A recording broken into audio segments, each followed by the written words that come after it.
Okay, it's still exercise 5B, but I'm looking at question 11 now. This is something like a general form with ax squared plus bx plus c.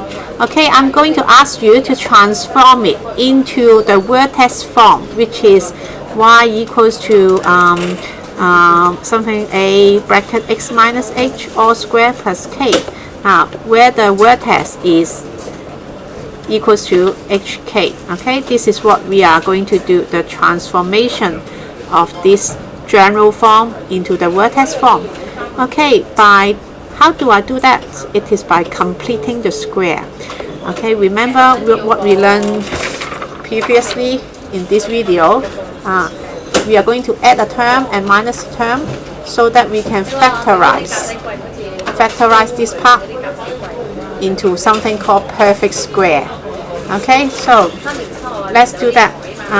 First, keep the y on the side, and we are going to look at these first two terms, separate with the plus 3, because I'm going to try to complete the square with this. Okay, so what do we add? We have to add b over 2 all square, which is 4 over 2 all square. After you add a term, you need to minus it back. Okay, and therefore you will complete the square into x plus 2 all square. Okay, let's continue with the last two constant term. The last two constant term will become minus 4 plus 3. Therefore, my function will look like x plus 2 all square minus 1, and therefore we will have the vertex very straightforward, which are negative 2 and negative 1. This is the vertex form, giving us the vertex very quickly.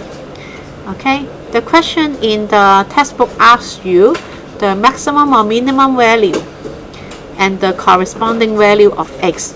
So it basically asks you for these two values. You just write it down separately. In this case, it is the minimum value